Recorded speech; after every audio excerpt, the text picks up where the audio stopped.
these things on a person-to-person basis. Individual sorries, not collective ones. Here I hope to examine, with a close and critical lens, the entity at the heart of almost all my interactions in Rwanda, that strange and powerful force known as forgiveness. My plan had been to walk to Pollsmoor in the morning. It's only yards from my hotel's driveway, sitting on land once owned by wealthy Afrikaner farmers, then sold to the Cape Command for use as a World War II military base, before finally becoming a prison. But the concierge insists I be chauffeured in a Mercedes limousine bearing the hotel logo. "I bet I'm the first guest you've carried to Pollsmoor," I say to Wilbert, the hotel driver, who has yet to emerge for even a split second from the yoke of high-end formality. "Yes, ma'am, you are the first," he replies, unflustered. "Welcome to Pollsmoor Correctional Facility, a place of new beginnings," reads the sign. We pull up to the gate, where the officers toss an indifferent glance my way and wave us inside. I'm early, so none of the others I'm meant to meet have arrived. "Are you certain you'll be fine, ma'am?" Wilbert asks with a worried look.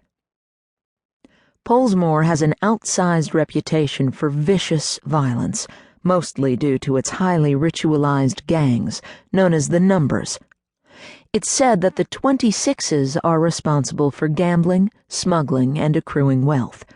The 28s are organized around the keeping of sexual partners, or wifeys, and fighting on behalf of all three groups. The 27s are the peacekeepers and guardians of gang law. I've been told that stabbings at Pollsmoor are practically a daily occurrence. In 2011, there were 47 suicides and murders behind South African bars, and the Corrections Department owed billions in damages to prisoners and former prisoners, mostly for assault and rape.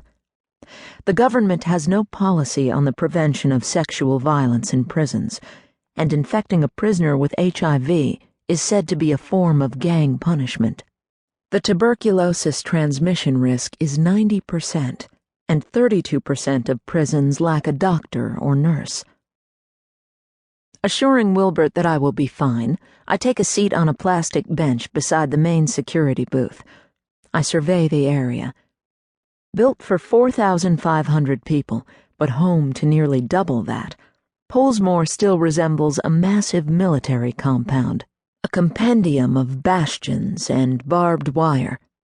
There's even a renowned on-site restaurant, staffed by prisoners, where curious civilians can order chicken cordon bleu and beef schnitzel.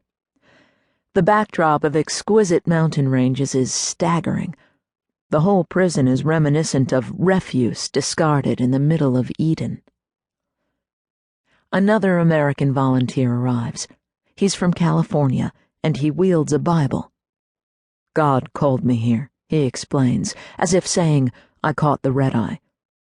The two of us take a 10-minute walk along the rims of the barbed wire toward Medium B, our home base for the week.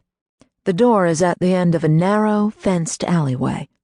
There is no metal detector or dress code for us volunteers, and no one confiscates my cell phone.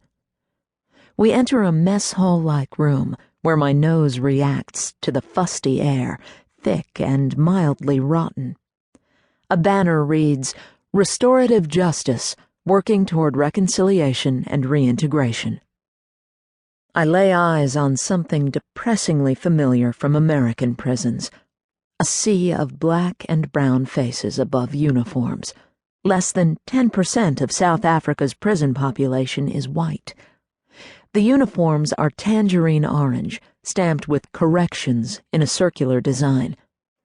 Many uniforms have been styled out, tailored into funky vests and blazers, with zippers and buttons. One man has sewn on a Nike swoosh. Most men are blanketed in tattoos, and many are missing their front teeth, a style favored by Numbers gang members. They rush forward to shake our hands vigorously. This, too, is familiar. It's prisoner-volunteer fraternizing, friendliness fused with boundless optimism over something to be gained from the encounter.